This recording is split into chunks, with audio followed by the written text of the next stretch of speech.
Hola chicos, esta noche comenzamos con la notable resiliencia y, digamos, la creativa tolerancia a la incomodidad del pueblo vikingo que de alguna manera logró sobrevivir a los inviernos escandinavos sin calefacción central. Así que antes de ponerte cómodo, tómate un momento para darle me gusta al video y suscribirte, pero solo si realmente disfrutas lo que hago aquí. Y déjame saber en los comentarios desde donde nos estás sintonizando y qué hora es para ti. Siempre es fascinante ver quién se une a nosotros desde todo el mundo. Ahora, atenúa las luces. Tal vez encienda un ventilador para obtener ese suave zumbido de fondo o un calentador de ambiente si se siente históricamente deshonesto, y comencemos juntos el viaje de esta noche.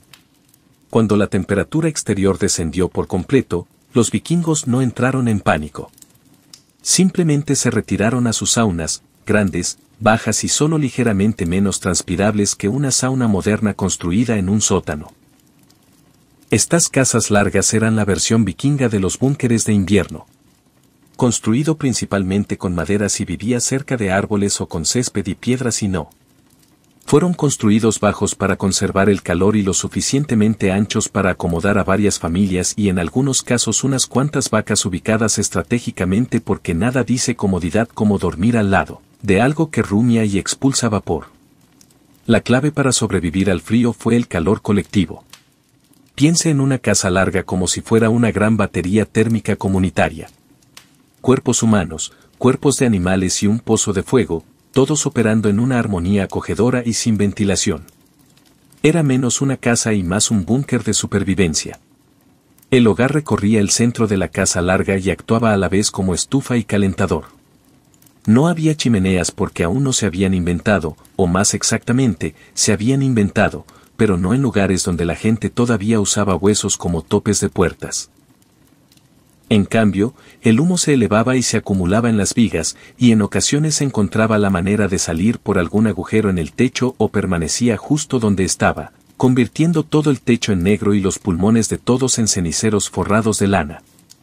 Para los ojos modernos, las casas vikingas pueden parecer insoportablemente llenas de humo, abarrotadas y extrañamente íntimas, y eso se debe a que lo eran.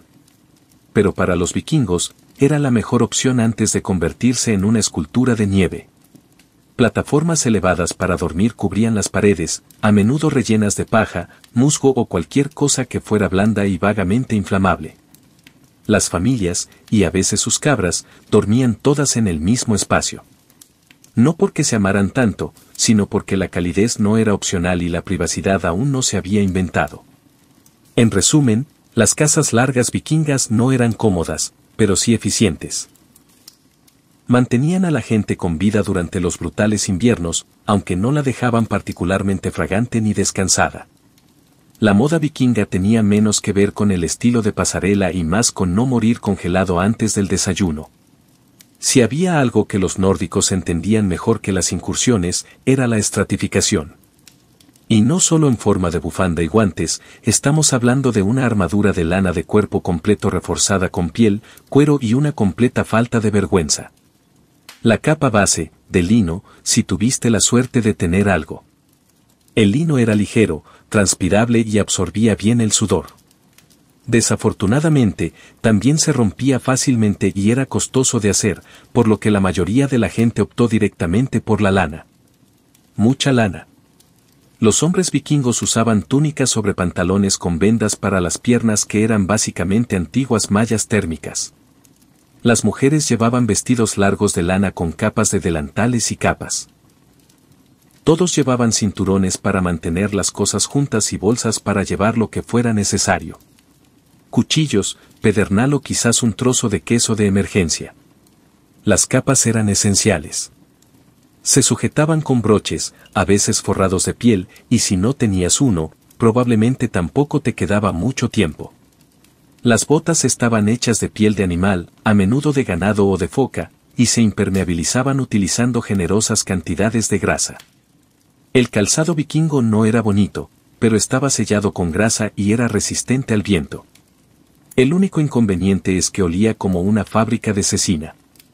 Para los realmente dedicados, a veces se utilizaban intestinos para fabricar capas impermeables.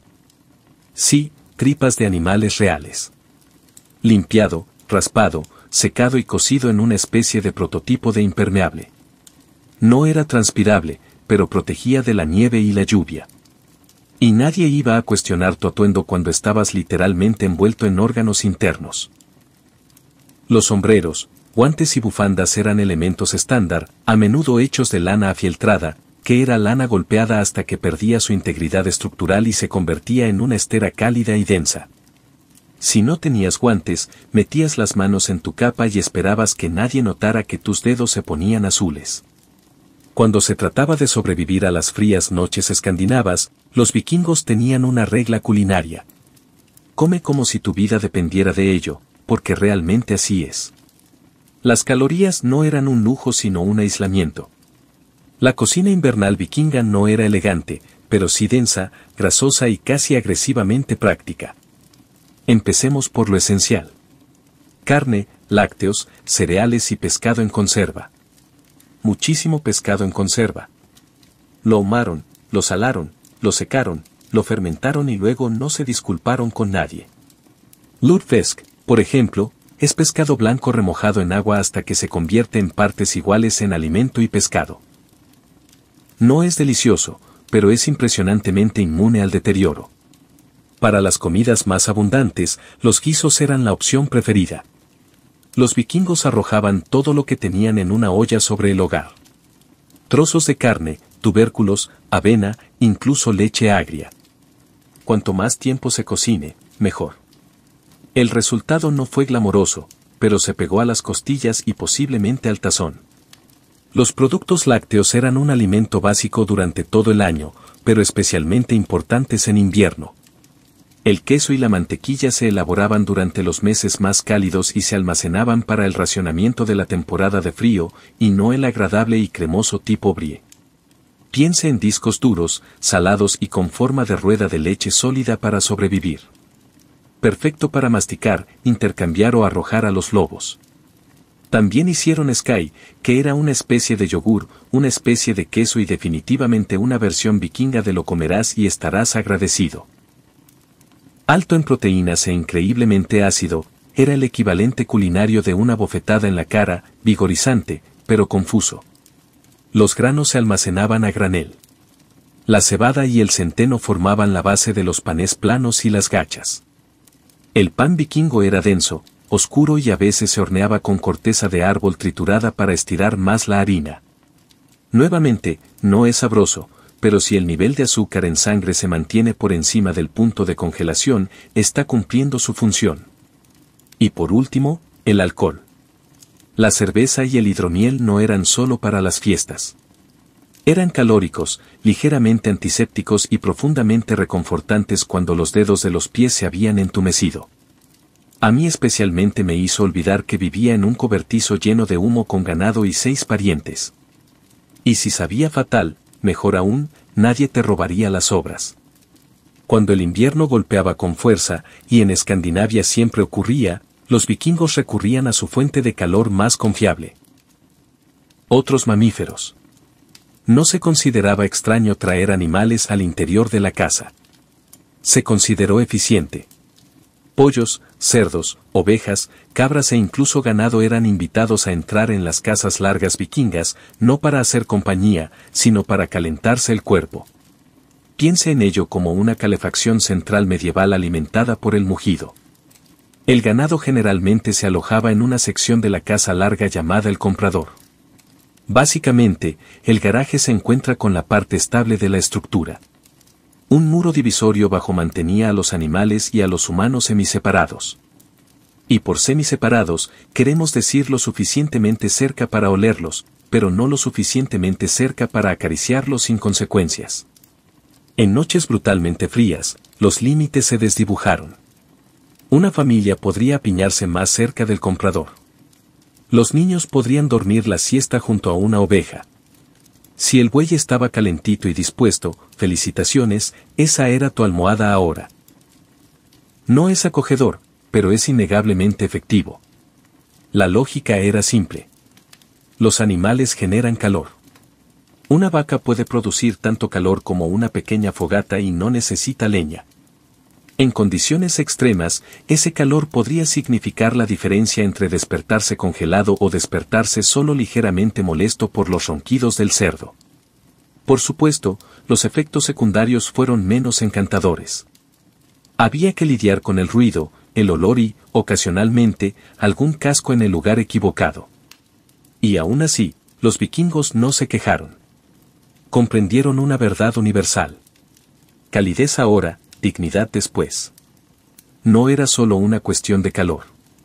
Mantener a los animales cerca los protegía de robos, depredadores y de morir congelados en el exterior. El ganado constituía la riqueza de una familia, su suministro de alimentos y su sistema de calefacción, todo en un solo paquete peludo y comedor de heno. En muchos casos las casas largas fueron diseñadas con esto en mente. Los constructores canalizaron intencionalmente la calidez del comprador hacia las zonas habitables. Fue arquitectura por instinto de supervivencia. Sencillo, eficaz y sin complejos, con una fragancia deliciosa. Los vikingos no solo sobrevivieron al frío. Lo soportaron con una inquietante cantidad de alegría. Cuando el fuego se apagaba, las cabras se ponían irritables y el humo convertía la casa larga en un asador, aún te quedaba una última defensa contra el frío. Entre sí. Acurrucarse no era solo calidez. Fue ingeniería comunitaria. Las familias dormían una al lado de la otra sobre plataformas elevadas cubiertas con capas de lana y los restos de piel que no se usaban para remendar el techo. La privacidad era un mito. La comodidad era un rumor, pero la calidez se compartía. Niños acurrucados entre adultos. Los ancianos eran tratados como reliquias recalentadas. Los perros y los gatos no eran mascotas.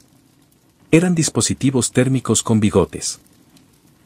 Todos se apiñaron, respirando el aire ahumado con olor a repollo de los demás y fingiendo que no podían oír al tío Bejorn roncando como un alce herido. Pero no se trataba solo de supervivencia física. El aislamiento invernal podría pudrir tu mente más rápido que tus dedos de los pies. Ahí es donde entra en juego el humor vikingo. Duro, directo y extrañamente efectivo. Contaban sagas y cantaban canciones, a menudo sobre guerreros que morían congelados heroicamente, lo que de alguna manera hacía que todos se sintieran mejor. Se burlaron el uno del otro con ingenio agudo y sin ningún filtro. No hay mejor manera de combatir la depresión estacional que burlarse de su primo por haberse caído en la letrina la semana pasada. La fiesta era otro estímulo moral esencial. A mediados de febrero, se trajeron alimentos que se habían acumulado desde el otoño en porciones generosas, no solo para celebrar el hule, sino para recordarles a todos que aún estamos vivos y miren, tenemos nabos. Los vikingos también celebraban juegos y competiciones en su interior, que a veces incluían adivinanzas, juegos de mesa como una especie de protoajedrez con más traición o combates de lucha libre en los que en ocasiones derribaban al ganado. El objetivo no era solo el entretenimiento. Fue una distracción del frío, la oscuridad y la posibilidad muy real de que la primavera nunca llegara. Pero sobre todo sobrevivieron al invierno porque esperaban que fuera duro. No hubo quejas ni sentido de derecho a consuelo. La miseria era el escenario predeterminado. Cualquier cosa mejor era una ventaja. El aislamiento tal como lo conocemos hoy en día implica fibra de vidrio, espuma u otros materiales de alta tecnología con nombres de marca llamativos y etiquetas de advertencia. Los vikingos no tenían ese lujo. Su plan de aislamiento era simple. Introduce en tus paredes tanta naturaleza como sea posible y espera que perdure. Una casa larga vikinga no era una choza con corrientes de aire por casualidad. Fue intencional, más o menos. Estas casas fueron diseñadas para retener el calor, utilizando cualquier material disponible. Madera si vivía cerca de bosques, césped y piedras si no. Las paredes eran gruesas, a veces de hasta 1 metro, y la idea era atrapar el calor por cualquier medio necesario. Entre los troncos o las piedras colocaban musgo, paja, barro o pelo de animales. Todo lo que era fibroso, denso y de olor vagamente cálido quedó metido en las grietas. No era glamoroso y probablemente no querías apoyarte descalzo contra las paredes, pero funcionaba. Los techos a menudo eran de paja o, mejor aún, cubiertos con capas de césped, es decir, literalmente hierba y tierra. No se trataba de una tendencia de diseño eco-hipster. Los techos de césped eran excelentes para el aislamiento, buenos para repeler el agua y, en las condiciones adecuadas, ocasionalmente crecían malezas o hongos. Jardinería de interior, tal vez una barra de ensaladas accidental, posiblemente. El suelo solía ser simplemente tierra compactada, a veces con capas de paja o juncos que se cambiaban periódicamente. Y por periódicamente nos referimos a cuando el hedor ya no puede justificarse como rústico. Las ventanas eran raras y pequeñas, si es que existían. La luz provenía del fuego o de agujeros de humo colocados estratégicamente. ¿Por qué no hay ventanas grandes? Porque el vidrio era caro, las corrientes de aire eran mortales y a los vikingos no les importaba mucho la luz natural cuando de todos modos afuera estaba muy oscuro durante 3 meses. Y, sin embargo, esta recolección improvisada de madera, turba y pelusa biológica resultó sorprendentemente eficaz. Convirtió una casa larga en una olla de cocción lenta de calor corporal comunitario y aliento de cabra, perfectamente capaz de soportar el invierno escandinavo. No era un spa. No era transpirable. Probablemente no pasó ningún código de construcción moderno. Pero mantuvo vivas a las familias vikingas, cálidas y con el humo suficiente para conservar sus alimentos y confundir a los insectos. Cuando el fuego ardía lentamente y el viento aullaba afuera como un demonio de hielo furioso, los vikingos confiaban en un método probado por el tiempo para sobrevivir la noche. Duerme como si tu vida dependiera de ello, porque así es. Los arreglos para dormir de los vikingos consistían en un dormitorio menos privado y una estrategia más de masa térmica. Familias enteras, a veces con parientes lejanos y algún ganado que no se sintiera bien, dormían en plataformas elevadas de madera que bordeaban las largas paredes de las casas. Estas camas estaban cubiertas con paja, musgo o heno y revestidas con capas de piel, lana y resignación. No había sábanas, ni edredones, ni fundas de almohada bordadas. Si era suave y no mordía, iba sobre la cama. Todos durmieron con su ropa puesta. Ponerse el pijama en temperaturas bajo cero era una buena forma de convertirse en un vikingo, así que no se quitaba las capas. A veces incluso se usaban botas para dormir. Si eso suena ridículo, recuerda que a Frostbite no le importa tu dignidad. Los bebés fueron abrigados y sostenidos cerca. A menudo, los niños eran colocados entre sus padres o hermanos mayores, no para crear un vínculo emocional, sino por puro aislamiento logístico. Era esencialmente un pastel de carne de tamaño familiar hecho con humanos y lana. Las parejas dormían juntas, obviamente, pero también lo hacía cualquiera que pudiera caber. La modestia no era una prioridad. El calor se producía si los pies de alguien se desviaban un poco, eso se llamaba supervivencia, no escándalo. Las capas de lana se cubrían sobre el cuerpo como si fueran mantas térmicas medievales. Las pieles de animales, especialmente de reno u oso, añadían otra capa de calidez. Si tenías una manta de piel desnuda, eras muy rico o muy afortunado o estabas muy comprometido con la caza de cosas aterradoras en invierno. En los hogares más ricos o durante inviernos particularmente brutales, a veces se colocaban piedras o ladrillos calientes debajo de la ropa de cama. Sí, los vikingos tenían su propia versión de una bolsa de agua caliente, solo que más pesada y con más probabilidades de quemar el muslo. Y si durante la noche el fuego del hogar se apagaba, no lo volvías a encender inmediatamente. Atraías a alguien más cerca y murmurabas algo en nórdico antiguo que probablemente se traducía como, no te atrevas a robar la piel otra vez. En resumen, dormir en una casa larga vikinga no era glamuroso. Era ahumada, estrecha y con un 100% de probabilidades de roncar. Pero funcionaba. En teoría, el humo debía ascender y escapar por el techo de paja o un respiradero cerca de la parte superior de la estructura. En la práctica, se aferraba a las vigas como un huésped no deseado y se filtraba lentamente a los pulmones de todos. No se respiraba aire fresco en una casa vikinga. Se respiraba aire experimentado. Al final de una noche de invierno, sentías el pecho como si hubieras ahumado una paleta de cerdo, y la paleta también. Curiosamente, no todo era malo. El humo ayudaba a conservar la carne y el pescado colgados de las vigas. También mantenía a raya los insectos y el moho. Además, la constante exposición a bajas temperaturas probablemente dotaba a cada vikingo del sistema respiratorio de un minero de carbón victoriano. Aún así, las desventajas eran difíciles de ignorar. Ojos rojos, tos seca y techos teñidos de un negro más intenso que el humor de Odín. Los niños pequeños y los ancianos probablemente sufrieron más, al ser más bajos y, por lo tanto, estar más cerca de las capas más densas de humo. Ya saben, porque la física es un idiota. Algunas familias intentaron solucionar esto construyendo plataformas elevadas o durmiendo más cerca del suelo para evitar la peor parte de la neblina. Otros simplemente se abrían paso, con los ojos llorosos mientras revolvían el guiso o intentaban encontrar su cama sin tropezar con una cabra medio hecha. Un puñado de casas vikingas, las de lujo, tenían salidas de humo reales en el techo. Pero para la familia nórdica promedio, el humo era solo parte del ambiente. Te calentaba, sazonaba la comida y te recordaba cada día que el fuego era a la vez un amigo y un peligro para la salud.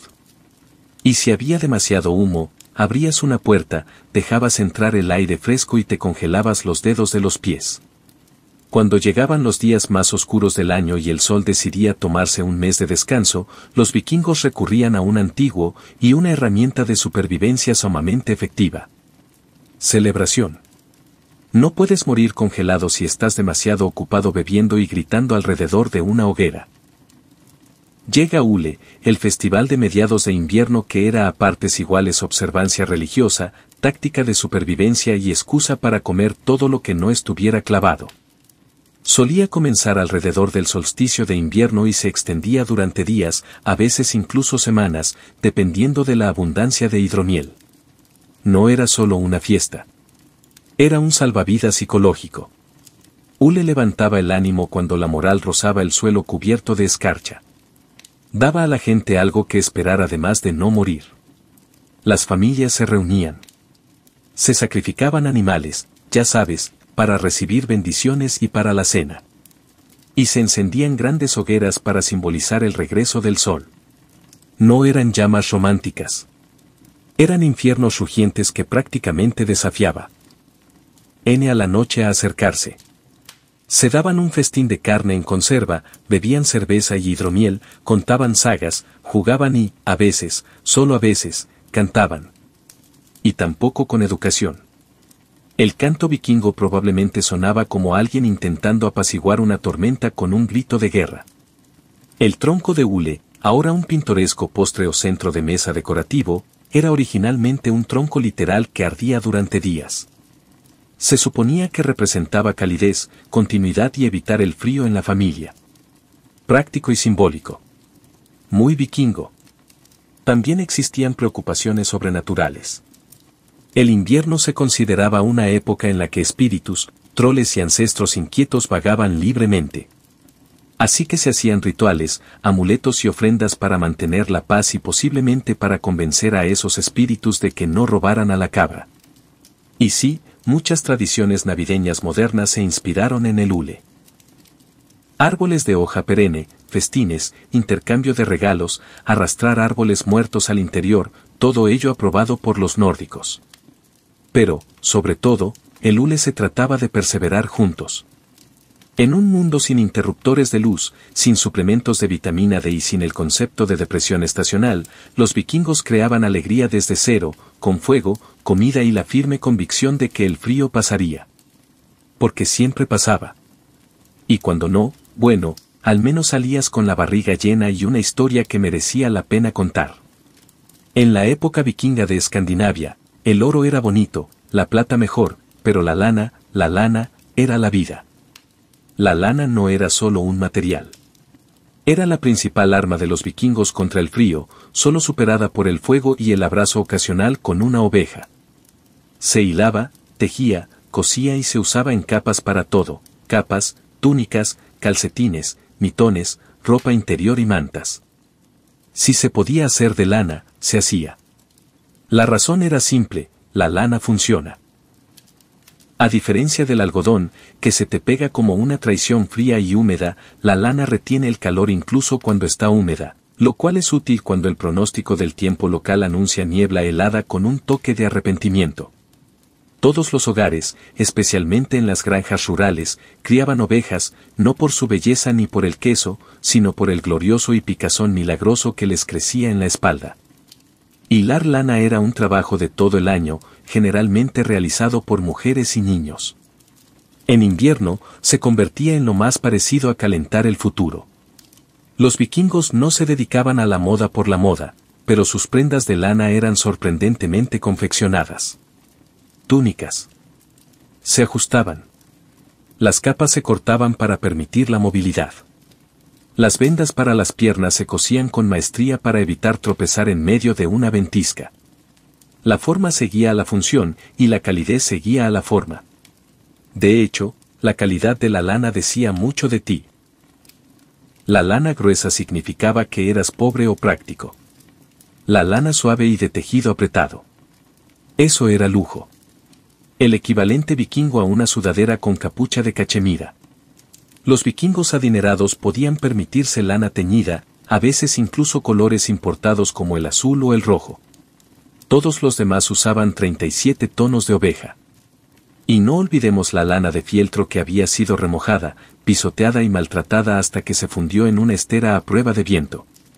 Los vikingos usaban fieltro para sombreros, botas, mitones y, ocasionalmente, para aislar paredes. Era como hacer tela con la rabia y el sudor de los pies. Pero funcionaba. Las prendas de lana se remendaban, reparaban y se transmitían de generación en generación. Nada se desperdiciaba. Incluso los retazos de lana se retejían para hacer calcetines o relleno.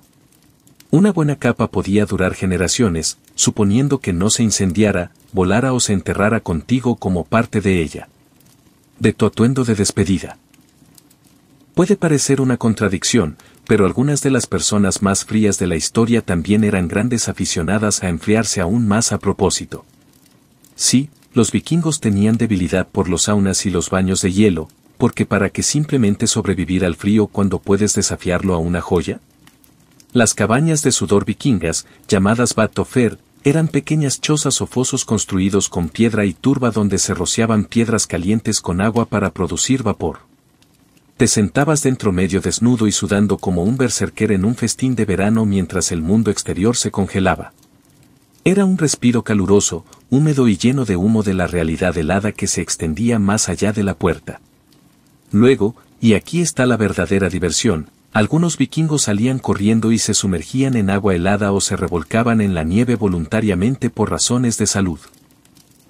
O, siendo más realistas, porque intentaban demostrarse a sí mismos, a los dioses y a cualquiera que los viera que no temían absolutamente a nada, ni siquiera a la hipotermia. Estos rituales de calor y frío no eran solo para presumir. Eran prácticos. Sudar ayudaba a depurar el cuerpo, o al menos. Te hacían sentir como si estuvieras haciendo algo por no haberte bañado bien en semanas. Los cambios extremos de temperatura también estimulaban la circulación, despejaban los senos paranasales y te hacían olvidar temporalmente que vivías en un mundo sin aislamiento ni analgésicos.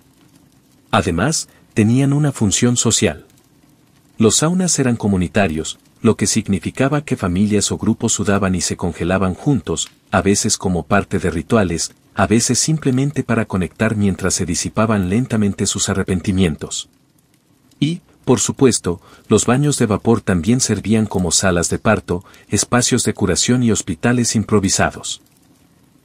Si algo necesitaba ser reparado, calentado o enjuagado, la respuesta vikinga era casi siempre: primero lo cocinamos y luego lo congelamos, por si acaso. Estas tradiciones eran tan efectivas que perduraron. De hecho, los países nórdicos modernos aún adoptan la cultura de la sauna, aunque hoy en día tienden a dejar de lado a las cabras. Sobrevivir al frío era una cosa. Sobrevivir al aburrimiento, esa era su propia forma de guerra. Con noches largas y oscuras, suelo helado y meses sin poder saquear, navegar ni plantar nada, los vikingos tenían que ser creativos. Sobrepasar el tiempo en casa sin perder la cabeza ni asesinar a sus familiares. Primero, las reparaciones y los preparativos. El invierno era la época ideal para afilar armas, arreglar herramientas, rehacer arcos y remendar ropa. Si tu camisa tenía un agujero en octubre, mejor creerías que se remendaba a la luz de las velas en diciembre. A menos que disfrutaras de la congelación en lugares nuevos y creativos. Luego estaba el hilado y el tejido. Mujeres, niños y cualquiera con dos manos funcionales pasaban horas interminables convirtiendo lana en hilo y hilo en prendas. No era glamuroso, pero sabías que tu capa no se hacía sola. Cada puntada era una capa más entre tú y la muerte por el frío. La artesanía también entraba en juego. Tallado en madera, herramientas de hueso, peines de asta. El invierno era cuando lo práctico se volvía artístico. La casa comunal podía parecer sombría desde fuera, pero por dentro era un hervidero de silenciosa productividad y ocasionales palabrotas cuando a alguien se le caía una aguja. La narración era la más importante. Los vikingos no tenían Netflix, pero sí sagas. Cuentos orales épicos de dioses, héroes, monstruos y otros familiares que tomaron malas decisiones en la vida. Estas historias fueron transmitidas por Firelight. Cada relato era ligeramente exagerado para lograr un efecto dramático. Thor no solo mató al gigante, probablemente golpeó a la luna después. Los juegos también ayudaban. Los vikingos jugaban a juegos de mesa como Enfle, un juego de estrategia que hace que el ajedrez parezca un 3 en raya, y a juegos de dados que combinaban suerte, faroles y posiblemente un poco de juego. Algunas familias también jugaban a las adivinanzas o escenificaban joyas falsas cuando las cosas se ponían realmente aburridas. Por supuesto, el alcohol ayudaba a lubricar todo esto. Meade hizo que la narración fuera más divertida, la creación más descuidada y las disputas familiares un poco más entretenidas para los espectadores. Los vikingos no solo combatían el frío con capas, hogueras y una relación cuestionable con el ganado. Lo combatían con mentalidad, y no con la de los carteles inspiradores, sino con una negativa sombría y profunda a dejarse impresionar por la naturaleza que intentaba matarlos. Para el nórdico promedio, el invierno no era inesperado ni trágico. Era simplemente parte del calendario, como la temporada de siembra o el momento de invadir Francia de nuevo. No temían al invierno. Se preparaban para él, lo esperaban y lo enfrentaban con el equivalente emocional de un encogimiento de hombros. No era casualidad. La cultura vikinga enseñaba a las personas desde su nacimiento a ver las dificultades no como un problema, sino como un campo de pruebas. Frío, dolor, hambre, eso no era fracaso. Era desarrollo del carácter. No te quejabas. Aguantabas. Idealmente, con una mueca estoica y tal vez un comentario sarcástico sobre cómo esto era mejor que lidiar con los impuestos. Esta mentalidad no era solo cultural, era espiritual. La mitología nórdica está llena de gigantes de hielo, inviernos interminables y dioses que se imponen al sufrimiento como si fuera un martes cualquiera. Cuando tu sistema de creencias incluye un apocalipsis literal llamado invierno Fimbul, una helada interminable que lo consume todo antes del fin del mundo, dejas de inmutarte ante un poco de nieve. Esta fortaleza mental se reforzaba socialmente. La debilidad no se burlaba. Exactamente. Simplemente se ignoraba. Nadie quería ser el qué. No soportaban la oscuridad. Así que la gente seguía adelante. Se mantenían ocupados. Bromeaban sobre el frío. Se reían desesperados, se sirvieron otra taza de mí y siguieron cosiendo su 43º guante. Incluso a los niños se les enseñaba a aguantar desde pequeños. Si tenías frío en las manos, usabas los codos. Si tenías los dedos de los pies entumecidos, caminabas más rápido. Si te caías en el hielo y sobrevivías, felicidades. Ahora eras lo suficientemente interesante como para contar historias. ¿Era saludable? Probablemente no. ¿Efectivo? Por supuesto. Los manuales de supervivencia modernos hablan de la importancia de la mentalidad. Los vikingos ya lo sabían. No veían el invierno como un enemigo al que derrotar. Lo veían como una prueba, una que ya habían superado cientos de veces. Y así sobrevivían a las noches más frías con fuego, pieles y un dedo medio psicológico alzado al viento. Si hay algo que los vikingos entendían mejor que la mayoría, era esto. Nadie sobrevive al invierno solo. Puedes tener la capa más abrigada, la cabra más gorda y la casa más robusta. Pero sin comunidad, solo eres una persona fría con grandes accesorios. La sociedad vikinga se basaba en la interdependencia. Las familias no vivían aisladas. Se agrupaban en granjas, aldeas o asentamientos, a menudo compuestos por parientes lejanos y aliados cercanos. Cuando llegaba el invierno, esta red se convertía en tu salvavidas. Se compartía la comida. Se sacaba leña. Si tu techo se derrumbaba, alguien te ayudaba a arreglarlo. Si tu hijo enfermaba, alguien te ofrecía hierbas, oraciones o, al menos, un gruñido de compasión. No se trataba de generosidad por la generosidad. Era cuestión de supervivencia. Cuantas más personas mantuvieras con vida durante el invierno, más manos tendrías en primavera para cultivar, navegar, luchar o simplemente para cuidar a las vacas durante la temporada de tallado. Ayudar a los demás te ayudaba a ti mismo, incluso si eso significaba compartir tu último pescado ahumado con un primo que no te caía especialmente bien. Durante las fiestas de mediados de invierno como hule, este vínculo se reforzaba con comida, historias y filosofía de borrachera de baja calidad. No eran solo fiestas, eran un pegamento social que mantenía la moral intacta y recordando a todos que no se enfrentaban solos a la oscuridad. Incluso el almacenamiento de recursos reflejaba esta mentalidad. Los graneros comunales, los vendedores de carne y el ahumado eran comunes. Si a una familia se le acababan los suministros, otras contribuían. No por cortesía, sino porque el invierno era largo y un eslabón débil podía arrastrar a todo el grupo. La justicia y el liderazgo también desempeñaban un papel. Los jefes locales, los sacerdotes Godi y los líderes legales eran responsables de mantener el orden, pero también de asegurarse de que nadie se congelara en una zanja. Su reputación dependía de su capacidad para gestionar tanto la ley como la logística. Un líder respetado era aquel que podía resolver una disputa y organizar la recolección de leña. También existía, por supuesto, la presión social.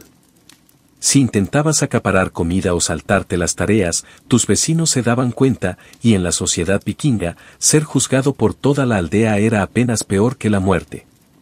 Al final, la nieve, la oscuridad, el ganado roncando en tu cama, una verdad permanecía.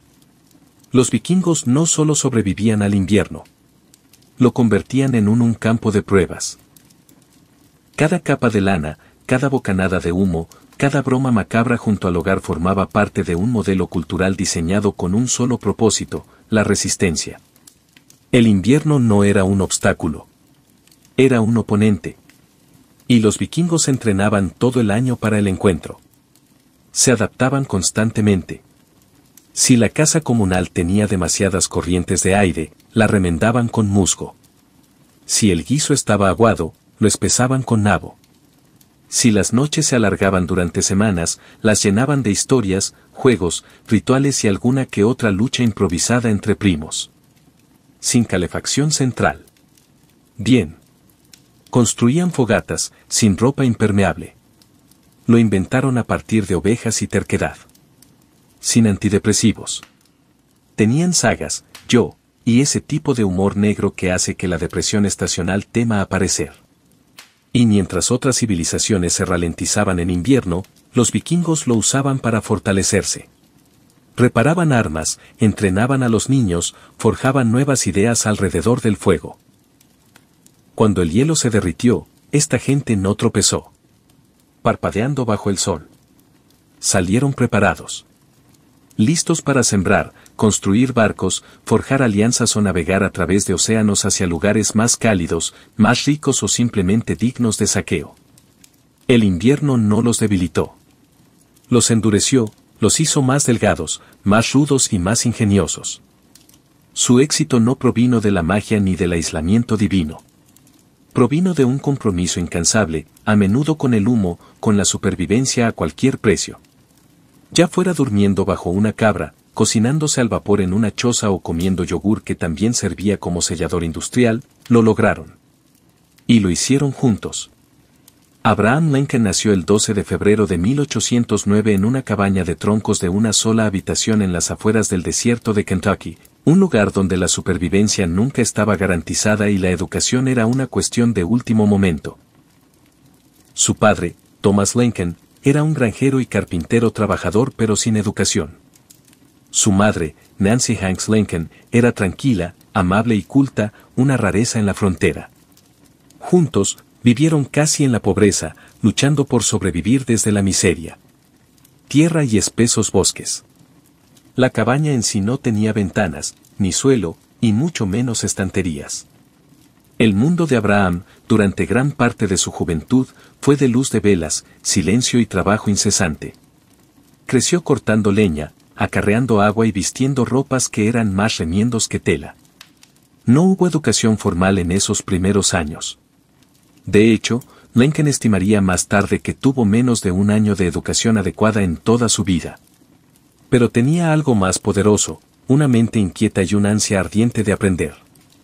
Cuando Nancy Hanks murió en 1818, posiblemente de la enfermedad de la leche, Abraham tenía solo 9 años. Su muerte dejó un vacío en la vida del niño que nunca se cerraría del todo.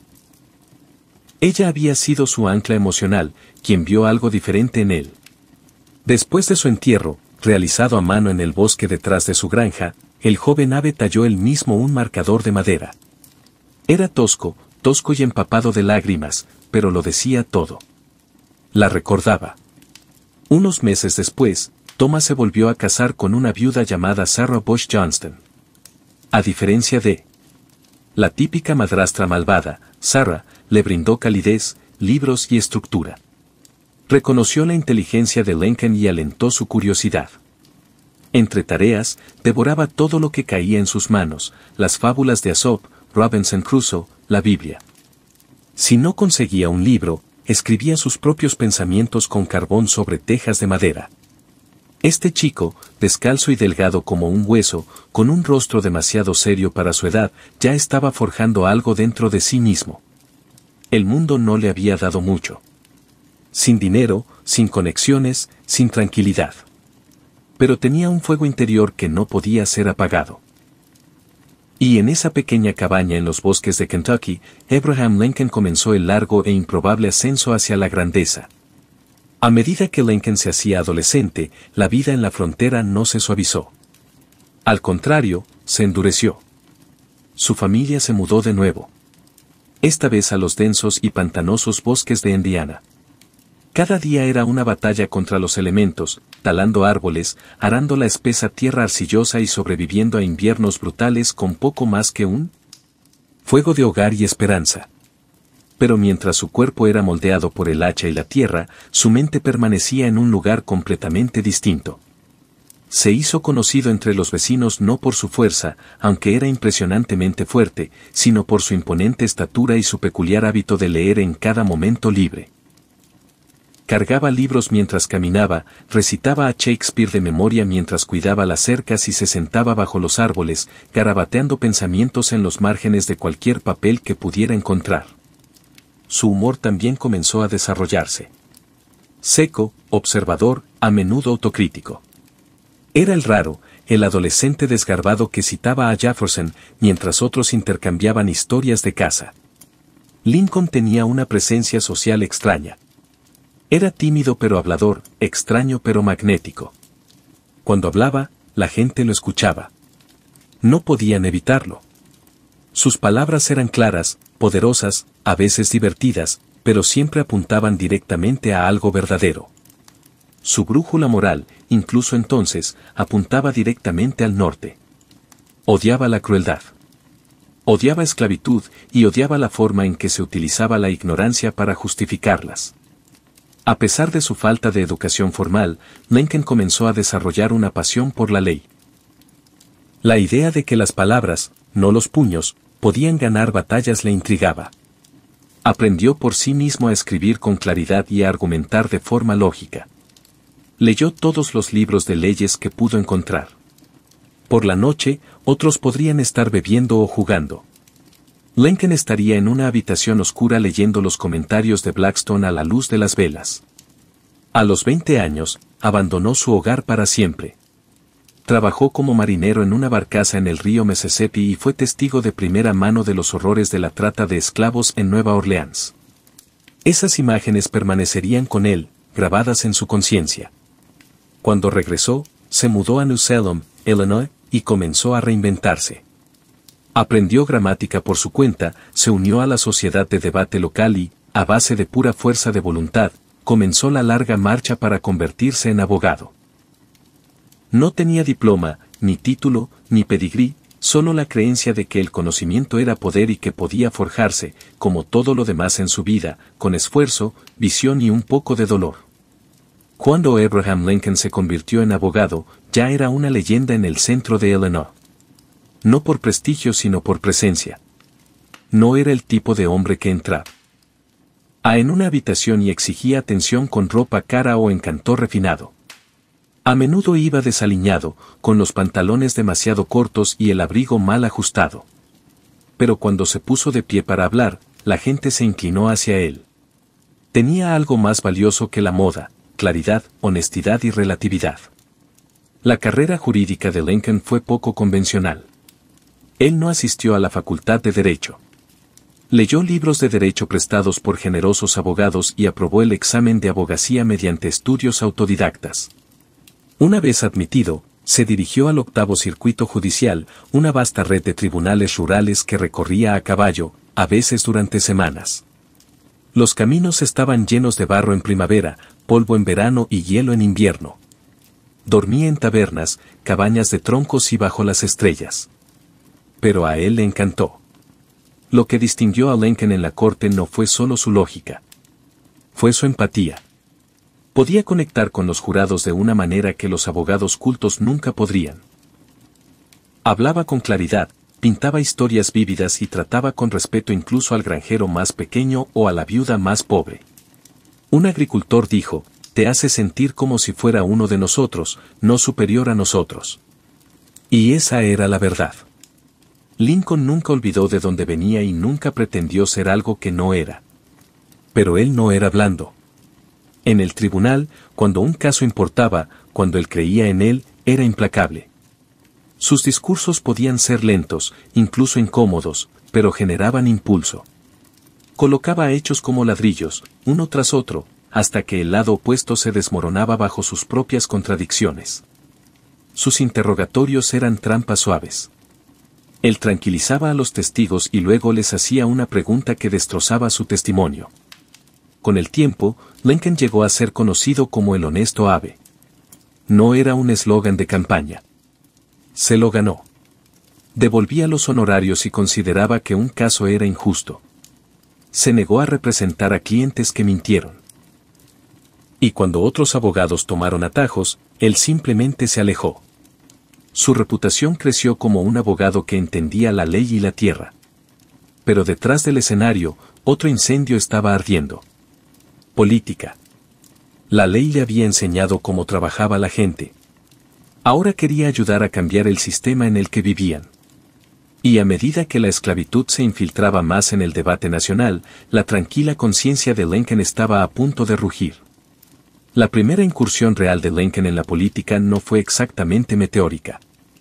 En 1832, con solo 23 años, se postuló para la legislatura del estado de Illinois y perdió. Pero el fracaso no lo desanimó. En todo caso, aclaró lo que debía hacer. Escuche más, aprenda más y conozca a las personas donde estaban. 2 años después lo intentó de nuevo y ganó. En Springfield, la nueva capital, Lincoln rápidamente se hizo conocido por sus discursos mesurados, su ingenio seco y su convicción moral. Él no gritó. Él no planeó nada. Pero cuando se puso de pie en la Casa del Estado y habló, la gente lo recordó. No le interesaban las victorias baratas ni los eslóganes llamativos. Su objetivo era más profundo. Comprender la maquinaria de la ley, la sociedad y la justicia.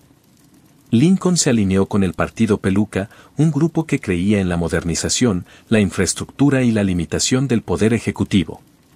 Pero incluso como Peluca, se mantuvo cauteloso en cuanto a la ambición. A menudo bromeaba acerca de ser demasiado feo para la política. Leía con voracidad, debatía con energía, pero nunca pareció codiciar el poder como otros hombres. En todo caso, la política parecía ser una carga que aceptaba en lugar de perseguir. Durante sus 4 mandatos en la legislatura de Illinois, Lincoln construyó alianzas con agricultores, comerciantes y otros abogados. No era el más ruidoso de la sala, pero a menudo era el que generaba mayor confianza. Se ganó la reputación de ser una persona con principios, especialmente en lo referente a la esclavitud. Aunque todavía no pedía la abolición, se opuso firmemente a la expansión de la esclavitud a nuevos territorios. Lo calificó de injusto, inmoral y una hipocresía nacional. En 1846, Lincoln dio el salto a la política nacional, ganando un escaño en la Cámara de Representantes de Estados Unidos. Allí adoptó una postura audaz e impopular contra la guerra entre México y Estados Unidos, calificándola de inconstitucional e innecesaria. Esto no fue una jugada ganadora desde el punto de vista político. A su distrito no le gustó. Cumplió un solo mandato y no se presentó a otra candidatura. De regreso en Springfield, regresó a su práctica legal, se casó con Mary Todd, una mujer bien educada de una familia esclavista de Kentucky, y trató de vivir una vida más tranquila. Pero la nación estaba cambiando rápidamente. El compromiso de 1850, la ley Kansas-Nebraska y la expansión de la esclavitud estaban destrozando al país. Lincoln podía haber abandonado la política, pero la política no lo había abandonado a él. Los debates se hacían cada vez más ruidosos y más sangrientos. La unión comenzaba a resquebrajarse y el hombre que alguna vez fue conocido por su cautela estaba a punto de surgir, no como candidato, sino como conciencia. Hacia la década de 1850, la cuestión de la esclavitud ya no era un tema candente. Hirvió. La ley de Kansas y Nebraska de 1854, que permitió a los nuevos territorios decidir por sí mismos si permitían la esclavitud, desató una violencia feroz y una división más profunda. El sangriento Kansas se convirtió en un símbolo nacional del caos. Para Abraham Lincoln, fue un punto de inflexión. Ya no podía permanecer en silencio por más tiempo. Regresó al escenario político, no con fanfarronería, sino con urgencia moral. Se unió al recién formado Partido Republicano, una coalición de antiguos militantes, trabajadores del suelo libre y abolicionistas, todos unidos contra la expansión de la esclavitud. Lincoln no era un abolicionista radical. Todavía no pedía una emancipación inmediata, pero creía profundamente que la esclavitud estaba mal y que permitir que se extendiera a nuevos estados era peligroso e injusto. En 1858, saltó a la fama nacional durante su campaña para el Senado contra Stephen A. Douglas, uno de los políticos más famosos de Estados Unidos. Ambos acordaron realizar una serie de debates en Illinois, y lo que siguió se convirtió en uno de los enfrentamientos políticos más famosos de la historia estadounidense, los debates de Lincoln y Douglas. Douglas defendió la soberanía popular, la idea de que cada estado debería elegir si permitía o no la esclavitud. Lincoln respondió con claridad. Una casa dividida contra sí misma no puede perdurar, declaró. Si la esclavitud continuaba propagándose, desgarraría la unión. Argumentó que la nación no podía soportar permanentemente ser mitad esclava y mitad libre. No ganó esa carrera por el Senado, pero ganó algo más grande, atención nacional. Los periódicos reimprimieron sus palabras en todo el país. La gente que nunca había oído hablar de Lincoln antes, ahora susurraba acerca del flacucho abogado de Illinois, de ojos profundos y convicciones más profundas. Aunque perdió, demostró su valía. Estuvo a la par con uno de los grandes oradores de la época y nunca se inmutó. Desafió la comodidad de la nación, no por beneficio personal, sino porque su conciencia lo exigía. En privado, Lincoln luchó con la enormidad del problema. Una vez escribió que si la esclavitud no está mal, entonces nada está mal. Pero también sabía que actuar demasiado rápido podría destruir la frágil unión. Aún así, el destino ya estaba echado. El estado de ánimo nacional estaba cambiando y Lincoln estaba ascendiendo con él. No como un político con respuestas fáciles, sino como una voz de claridad moral en tiempos de niebla moral. En 1860, Estados Unidos estaba al filo de la navaja. Las tensiones seccionales habían llegado a un punto de ruptura. La esclavitud ya no era solo un debate moral. Fue una tormenta política.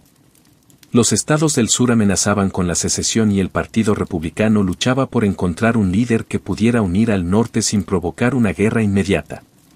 Esa figura improbable resultó ser Abraham Lincoln. En la Convención Nacional Republicana de Chicago, no era el favorito. De hecho, la mayoría esperaba que la nominación recayera en el senador William Seward de Nueva York, un estadista culto con décadas de experiencia política. Pero Lincoln tenía algo que los demás no tenían. Una reputación limpia, un tono moderado y un poderoso impulso en sus debates con Douglas. Su equipo realizó una intensa campaña tras bastidores, enfatizando sus raíces fronterizas y su honestidad personal. Lincoln fue retratado como un hombre que se hizo a sí mismo, un rompedor de rieles que surgió de la nada. Sus humildes comienzos no fueron un lastre. Eran un símbolo del potencial estadounidense. En la tercera votación, consiguió la nominación y el mundo político parpadeó sorprendido. Las elecciones generales fueron amargas y fracturadas. El Partido Demócrata se dividió en dos, con facciones del norte y del sur apoyando a diferentes candidatos. El nombre de Lincoln ni siquiera apareció en la mayoría de las papeletas electorales del sur. Pero en el norte y el oeste contaba con un apoyo inmenso. El 6 de noviembre de 1860 fue elegido el 16º presidente de los Estados Unidos con solo el 40% del voto popular, pero una mayoría electoral decisiva. Él no celebró. De hecho, el ambiente era sombrío. En cuestión de semanas, Carolina del Sur votó a favor de separarse. 6 estados más del sur siguieron su ejemplo antes de que Lincoln asumiera el cargo. El país se estaba desmoronando más rápido de lo que nadie esperaba. Mientras se preparaba para viajar de Springfield a Washington, D.C. para su toma de posesión, Lincoln recibía amenazas de muerte diariamente. Algunos advirtieron que no sobreviviría al viaje. La seguridad era tan estricta que tuvo que entrar a la capital en tren, al amparo de la noche, disfrazado y sin avisar. Esta no fue la llegada triunfal de un conquistador. Fue la entrada reticente de un presidente electo cuya elección había quebrado a la Unión. Cuando Lincoln finalmente prestó juramento al cargo el 4 de marzo de 1861, se enfrentó a un país dividido, enojado y armado. Y, sin embargo, en su discurso no buscó la venganza sino la paz. No somos enemigos, sino amigos, dijo, no debemos ser enemigos. Pero los vientos de guerra ya aullaban a la puerta. Apenas un mes después de que Abraham Lincoln asumiera el cargo, se dispararon los primeros tiros en Fort Sumter, en Carolina del Sur. La guerra civil había comenzado. Lo que siguió fue el conflicto más sangriento de la historia de Estados Unidos. Una prueba brutal no solo del poderío militar, sino también del carácter, el liderazgo y la determinación de Lincoln. Lincoln no tenía antecedentes militares. Había servido brevemente como capitán en la guerra de Black Hawk, pero nunca había visto combate. Ahora era el comandante en jefe de una nación en guerra consigo misma. Pasó largas noches en el departamento de guerra leyendo telegramas, estudiando mapas y aprendiendo estrategias sobre la marcha. Leyó libros sobre la guerra, interrogó a sus generales y se obsesionó con los movimientos de tropas. No era un guerrero por naturaleza, pero se convirtió en uno por necesidad. Su primera presidencia estuvo marcada por la frustración. General tras general lo decepcionó. George McClellan, en particular, tenía la lealtad de las tropas pero la cautela de un hombre que tenía miedo de luchar. Lincoln, exasperado por los retrasos y las excusas, preguntó una vez: si el general McClellan no quiere utilizar el ejército, me gustaría tomarlo prestado por un tiempo. Pero el verdadero genio de Lincoln no solo estaba en las decisiones en el campo de batalla. Fue en visión. Comprendió que esta guerra no se trataba solo de derechos estatales o de secesión. Se trataba del alma misma de la nación. ¿Podría un país construido sobre la libertad sobrevivir medio esclavizado? Al principio, Lincoln actuó con cautela en materia de esclavitud, por temor a que una abolición agresiva empujara a los estados fronterizos a unirse a la Confederación. Pero a medida que la guerra se prolongó y las bajas aumentaron, su pensamiento evolucionó. La cuestión moral y la militar se volvieron inseparables. La esclavitud, concluyó, era el motor de la economía y la moral de la Confederación. Si no fuese destruida la rebelión nunca moriría. El 1 de enero de 1863 emitió la Proclamación de Emancipación, declarando libres a todos los esclavos en los territorios controlados por los confederados. No liberó a todos de la noche a la mañana, pero cambió todo. La guerra ya no era solo una lucha para preservar la Unión. Fue una lucha por la libertad humana. A nivel internacional, cerró la puerta al apoyo británico o francés a la Confederación. En el ámbito nacional, dio a los hombres negros la justificación moral y legal para unirse al ejército de la Unión, lo que hicieron miles, luchando por un país que durante mucho tiempo les había negado la ciudadanía. Lincoln se había transformado desde el abogado de cabaña de troncos en un presidente en tiempos de guerra, que ejercía no solo autoridad, sino también poder moral. A medida que la guerra se alargaba hasta su cuarto año, Lincoln soportaba la carga solo en la cima, más delgado, más canoso y visiblemente envejecido. Cada día traían nuevas listas de bajas. Las ciudades se convirtieron en cementerios. Recibió cartas de madres y esposas afligidas, cada una exigiendo saber por qué habían muerto sus hijos y maridos. Y aunque nunca luchó en un campo de batalla, Lincoln llevó la guerra en sus ojos y sobre sus hombros. Su gabinete era una mezcla de rivales políticos, hombres que alguna vez compitieron contra él y no siempre lo respetaron. Pero Lincoln los manejó como un maestro, equilibrando la ambición con el propósito. Él no gobernaba mediante el miedo ni la fuerza. Gobernó con paciencia, historias y claridad. Incluso sus críticos comenzaron a admitir que el hombre tenía acero debajo de su sonrisa. Y luego llegó Gettysburg. La batalla de julio de 1863 fue un punto de inflexión. Más de 50.000 hombres murieron, resultaron heridos o desaparecieron en 3 días de horror. Meses después, Lincoln viajó a Pensilvania para pronunciar un breve discurso en el nuevo cementerio. No pretendía ser noticia, solo unas pocas palabras de reflexión. Pero en solo 272 palabras, reescribió el propósito de la guerra. Que esta nación bajo Dios tendrá un nuevo nacimiento de libertad, y que el gobierno del pueblo, por el pueblo y para el pueblo no perecerá de la tierra.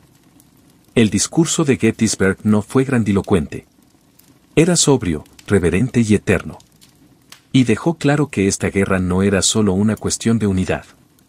Se trataba de redención, de transformar la nación en lo que siempre había afirmado ser. A medida que se acercaban las elecciones presidenciales de 1864, Lincoln enfrentó una profunda oposición. La guerra aún continuaba y su apoyo se estaba desmoronando. Incluso dentro de su propio partido hubo llamados para reemplazarlo en la lista. Muchos creyeron que perdería ante el demócrata George Wayne, el mismo general al que había despedido. Pero a medida que las victorias de la Unión aumentaron a finales de ese año, especialmente la captura de Atlanta por parte del general Sherman, el impulso volvió a favorecer a Lincoln. Fue reelegido por un margen decisivo. Aún así, Lincoln no se regodeó. No está en mi naturaleza triunfar sobre nadie, dijo. La guerra estaba casi ganada, pero Lincoln sabía que la paz sería más difícil. La Unión podría reconstruirse con mosquetes, pero el alma de la nación, eso requeriría algo mucho más profundo. Misericordia, visión y sanación. A principios de 1865, la Confederación estaba colapsando. Las ciudades cayeron una tras otra. Richmond, la capital confederada, estaba ardiendo. El ejército del general Robert E. Lee se estaba quedando sin suministros, soldados y tiempo. Y aún así, Lincoln no mostró alegría. Para él la victoria nunca fue cuestión de castigo. Se trataba de restauración. En su segundo discurso inaugural, pronunciado el 4 de marzo de 1865, Lincoln no habló como un conquistador, sino como un filósofo moral. Sin malicia hacia nadie, con caridad para todos, dijo, con firmeza en lo correcto, como Dios nos da a ver lo correcto, esforcémonos por terminar la obra en la que estamos. Estas no fueron las palabras de un político que busca aplastar a sus enemigos. Fueron las palabras de un padre que intentaba salvar a su familia rota. El 9 de abril, Lee se entregó a Ulysses Grant en el juzgado de Appomattox. La guerra había terminado. La Unión había sido preservada. La esclavitud fue abolida mediante la ratificación de la Enmienda 13. Por primera vez en siglos, la nación dio un paso tembloroso hacia los ideales que había profesado en 1776. Pero justo cuando el país exhalaba, ocurrió la tragedia. Solo 5 días después de la rendición, Abraham Lincoln asistió a una obra de teatro en el Teatro Ford en Washington. En medio de la actuación, el actor y simpatizante confederado John Wells Booth entró sigilosamente en el palco presidencial y le disparó a Lincoln en la nuca. Murió a la mañana siguiente, el 15 de abril de 1865. La nación lo lloró como nunca antes. Los estadounidenses negros, muchos de ellos recién liberados, lloraron en las calles.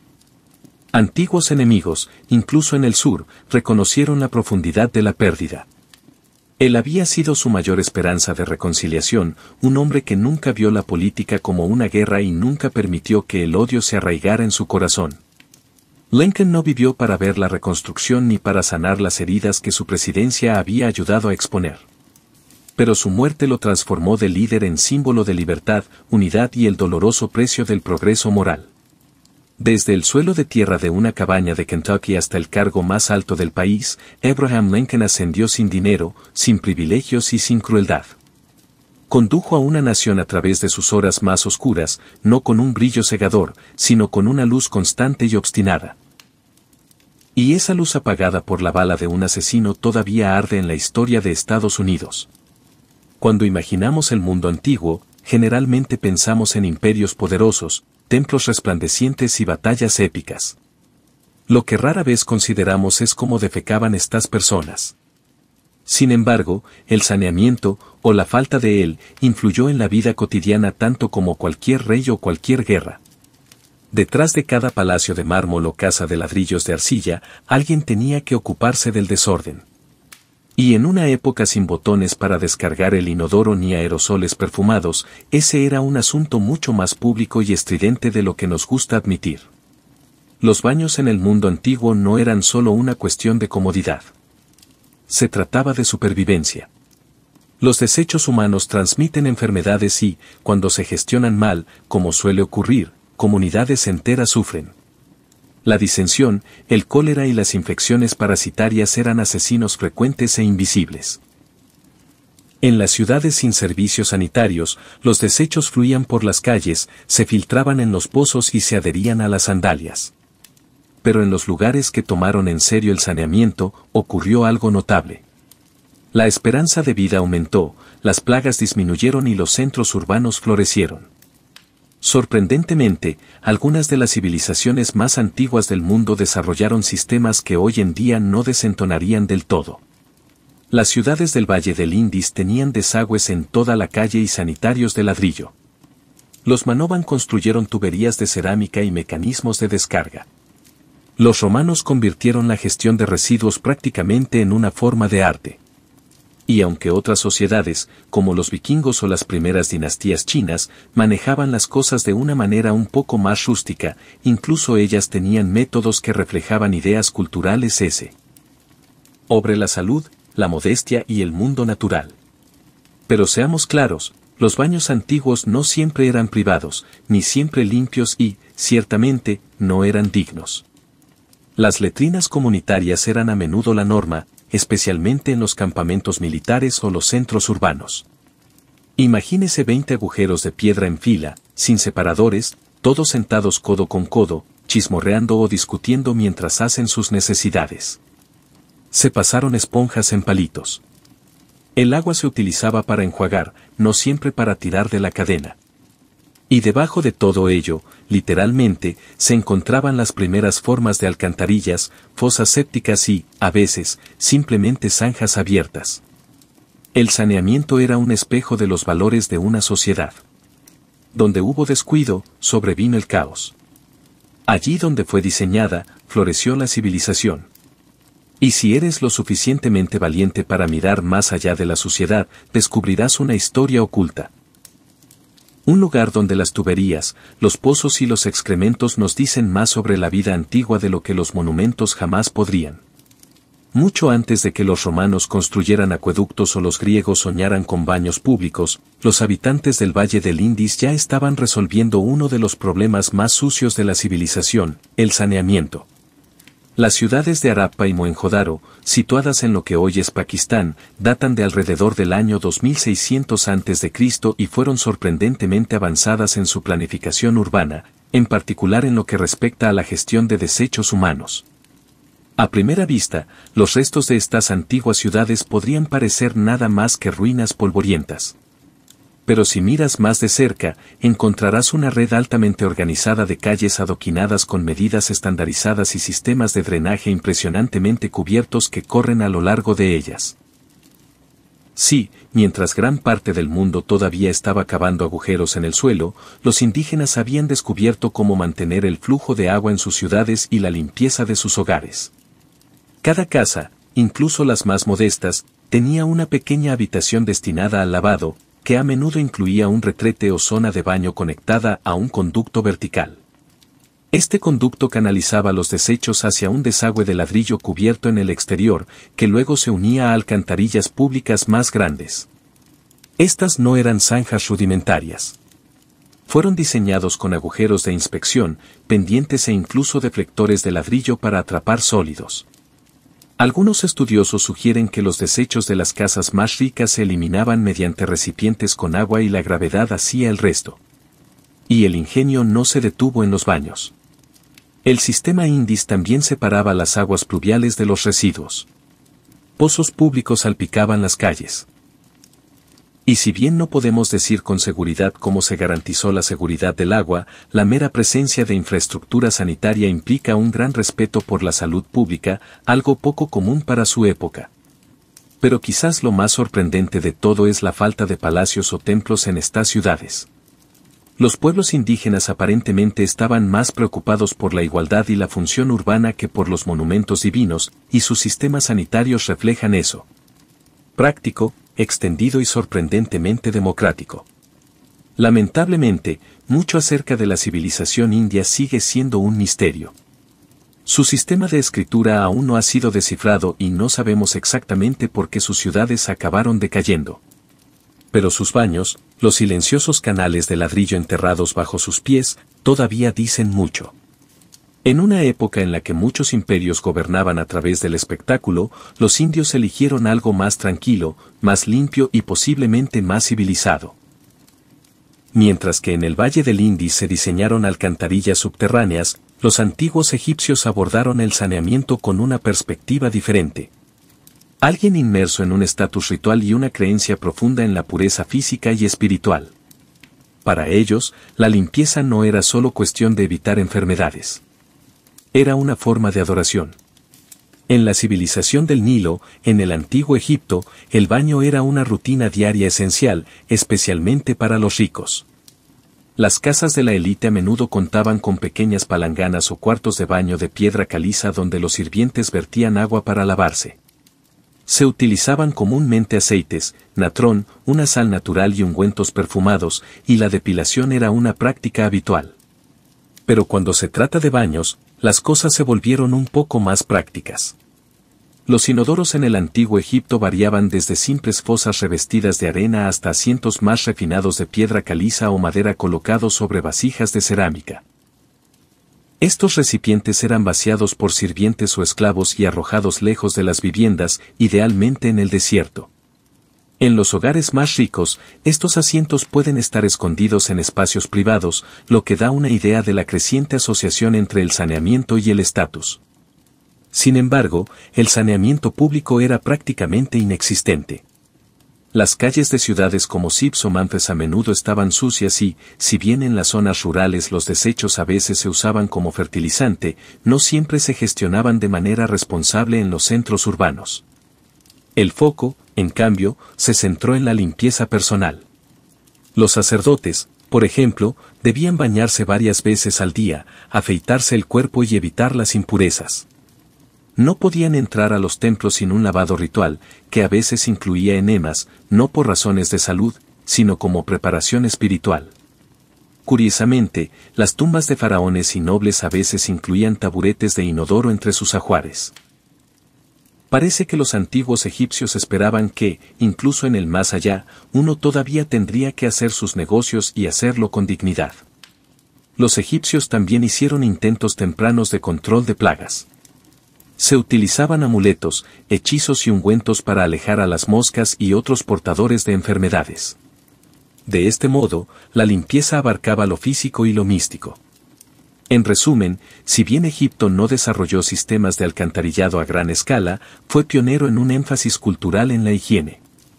Su obsesión por la pureza influyó en la medicina, la religión y la vida cotidiana. Y aunque sus baños podían ser sencillos, sus ideas sobre la limpieza no lo eran en absoluto.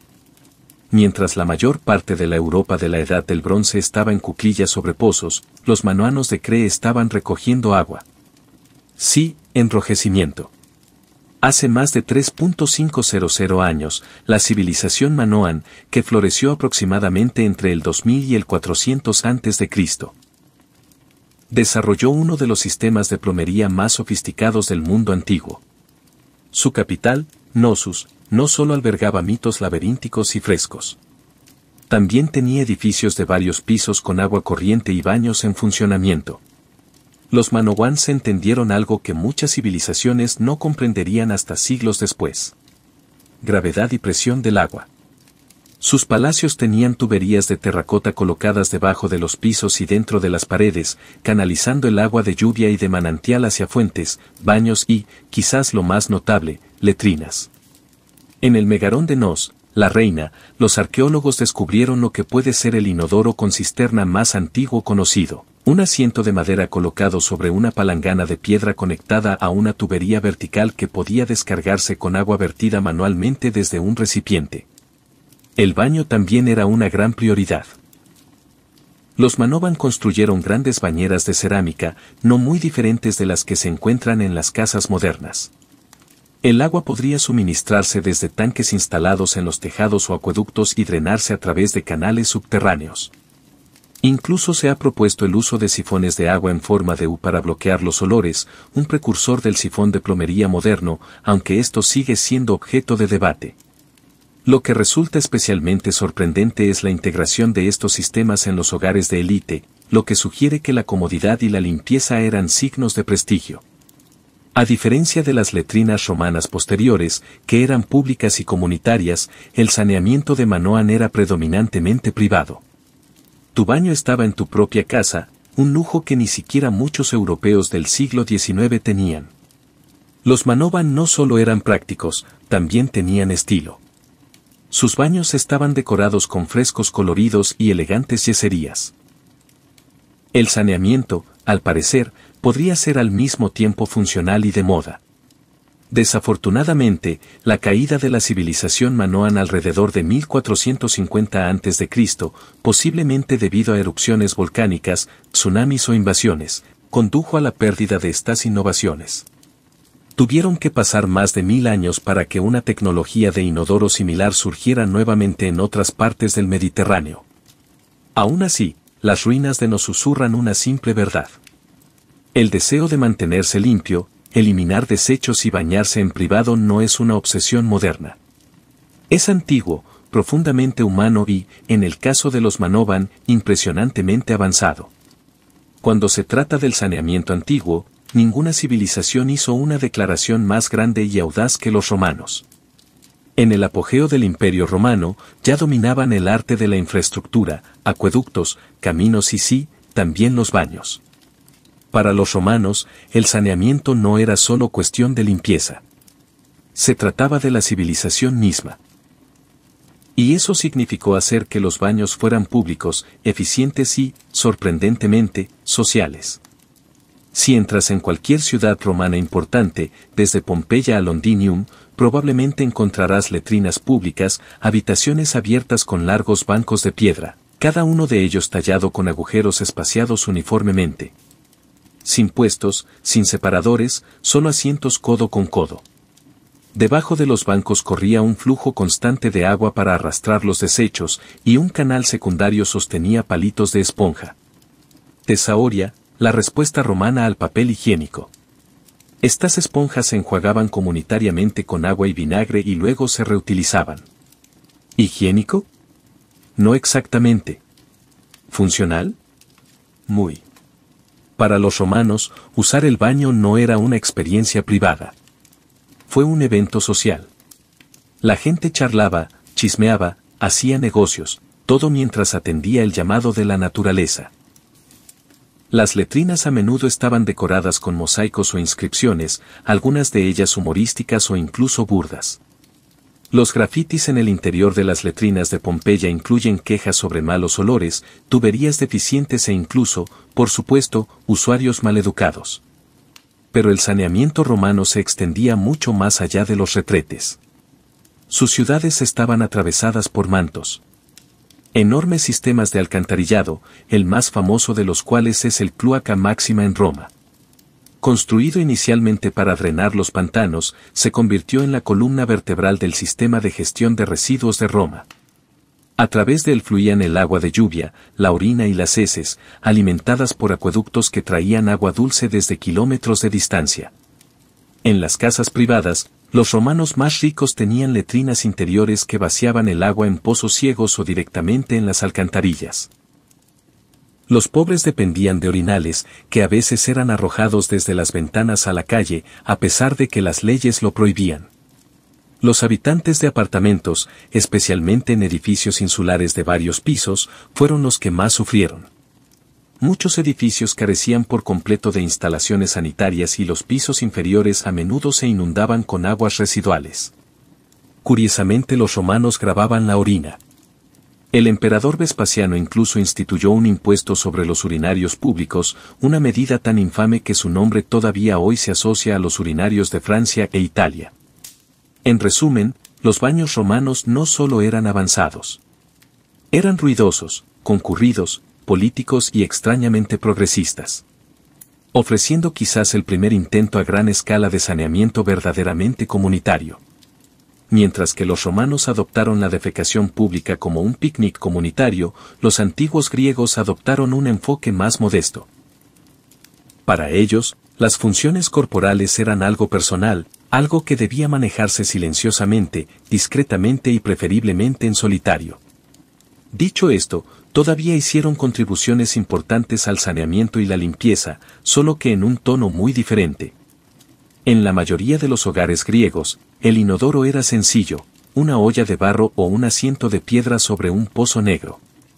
No había sistemas de descarga de agua ni conexiones de alcantarillado en las residencias comunes. Los desechos generalmente se recogían y se vaciaban manualmente, a menudo por esclavos, en pozos o se arrojaban en áreas remotas. Las calles urbanas a veces incluían desagües abiertos, pero a medida que las ciudades crecían, también lo hacía el olor. El saneamiento era un problema, pero no siempre una prioridad. Sin embargo, los griegos estaban obsesionados con el baño. Los gimnasios, donde los hombres hacían ejercicio desnudos, casi siempre estaban conectados a grandes baños públicos. Estos no eran solo para quitar el sudor. Eran instituciones sociales centrales, lugares para establecer redes, debatir filosofía y prepararse para la vida cívica. A diferencia de los baños romanos, que eran extravagantes y estaban llenos de mármol, los baños griegos eran más simples, a menudo tinas circulares, cuencas de agua fría o piscinas poco profundas. La gestión del agua era crucial para esta cultura del baño. Los griegos construyeron acueductos, sistemas y sistemas de tuberías de terracota para suministrar agua dulce a ciudades como Atenas. De hecho, el ágora ateniense tenía uno de los primeros ejemplos conocidos de letrina pública, completa con asientos de piedra y un sistema de drenaje. Pero estos siguieron siendo raros. El baño público nunca estuvo verdaderamente normalizado en la sociedad griega como si lo estuvo en Roma. Lo que a los griegos les faltaba en fontanería lo compensaban en teoría. Hipócrates, el llamado padre de la medicina, fue uno de los primeros en vincular el saneamiento con la salud. Sugirió que el agua sucia y la suciedad podían propagar enfermedades, una idea radical en aquel momento. Sus recomendaciones sobre aire limpio, agua dulce y viviendas secas influirían más tarde en la planificación urbana romana. La ironía es cruda.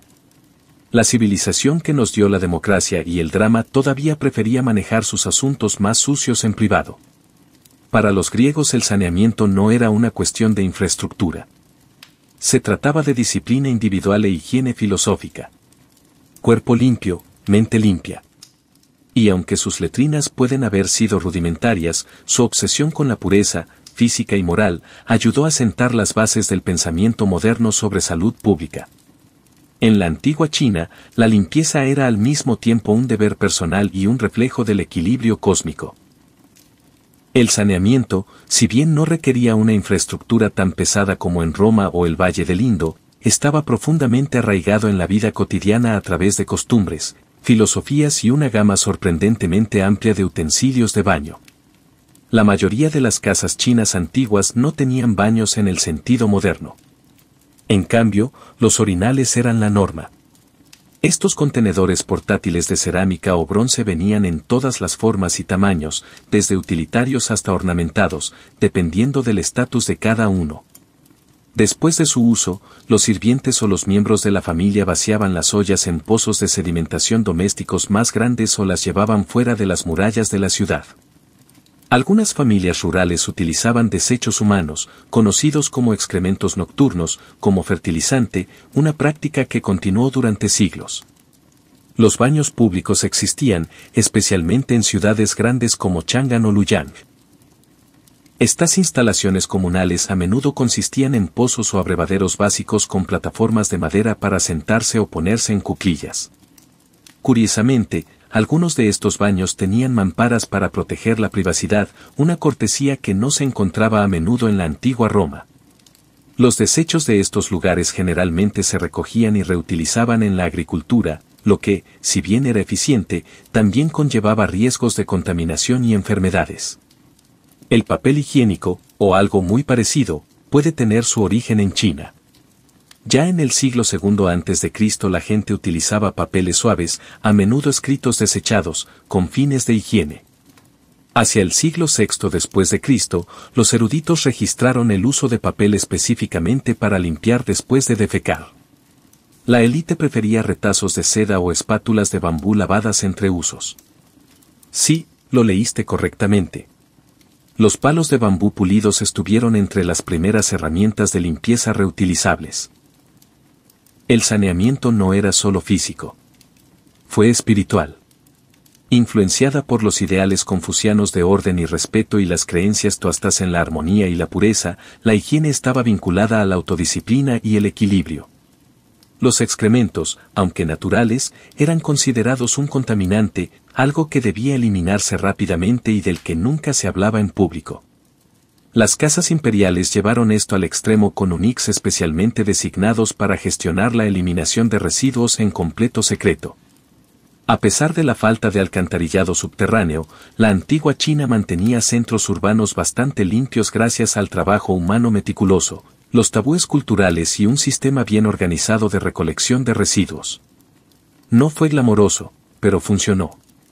A través de orinales, compostaje y toallitas de papel, los chinos encontraron su propio camino hacia el saneamiento, un camino humilde, eficiente y profundamente arraigado en la tradición. Cuando se habla de saneamiento antiguo, puede que los vikingos no sean el primer grupo que nos viene a la mente. Más conocidos por sus incursiones que por sus rutinas, la higiene nórdica era en realidad más sofisticada y sorprendentemente disciplinada de lo que sugieren los estereotipos. Debajo de los mitos del casco con cuernos se esconde una cultura que, si bien era tosca en sus bordes, se tomaba la limpieza personal y el manejo de los residuos más en serio que gran parte de la Europa medieval. En los asentamientos vikingos, especialmente en lugares como Jorvik, la actual York, Inglaterra, y Edbe, en la actual Alemania, los arqueólogos han descubierto letrinas revestidas de madera o piedra, inodoros funcionales básicos utilizados tanto por individuos como por hogares. Estos pozos a menudo se cavaban a poca distancia de las casas y a veces estaban cubiertos por estructuras de madera para proporcionar privacidad y refugio del duro clima del norte. Los desechos de estas letrinas, una combinación de excrementos humanos, restos de comida y restos de animales, nos dicen más que solo lo que comían los vikingos. Esto demuestra que tenían un método de eliminación centralizada de residuos. En algunos casos, estos pozos se limpiaban periódicamente y se reutilizaban. En otros casos, simplemente se cavaron nuevos pozos cuando los antiguos se llenaron. Algunas evidencias incluso sugieren prácticas tempranas de compostaje, ya que los desechos se descompondrían naturalmente y regresarían al suelo con el tiempo. Dentro de las casas, las vacinillas y los cubos eran comunes, especialmente durante los inviernos largos y helados, cuando salir al exterior no era exactamente lo ideal. Por lo general, estos desechos se vaciaban en letrinas o montones de estiércol cerca de las afueras de un asentamiento. Aunque no era glamoroso, era práctico y mucho más higiénico que arrojar residuos a la calle, una práctica común en algunas ciudades medievales. Pero la higiene no era solo funcional, era cultural.